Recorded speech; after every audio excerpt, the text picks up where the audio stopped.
So today we have Flynt.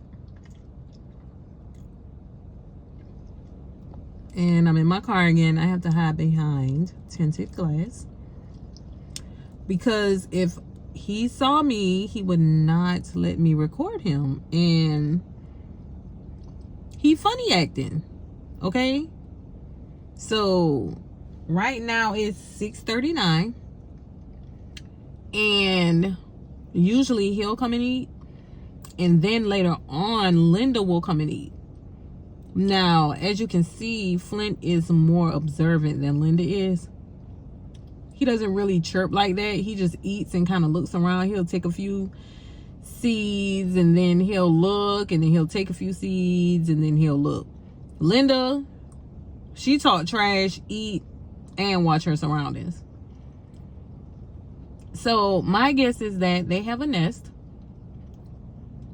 And that's why majority of the time you only see them one at a time, because one is always sitting back with the children and they take turns like they're a team. If I was to roll my window down right now, he would fly away because, again, he's funny acting.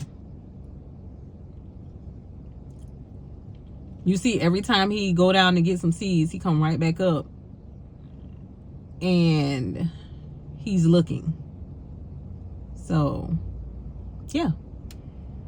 Flynt is very different from Linda.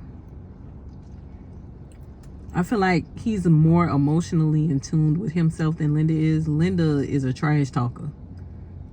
She real lit. Like, she don't care.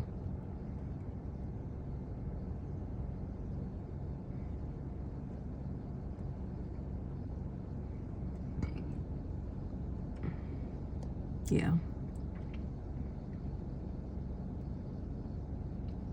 It's just so interesting to watch how these birds interact with each other and with what's going on around them.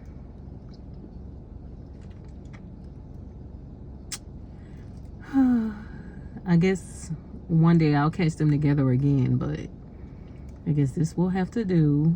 He all puffed up and all of that. You probably wondering where Linda at. Let me see if I can get it. Oh yeah, sometimes she'll be on the ground, but she's not on the ground today. He's just there by himself. Okay.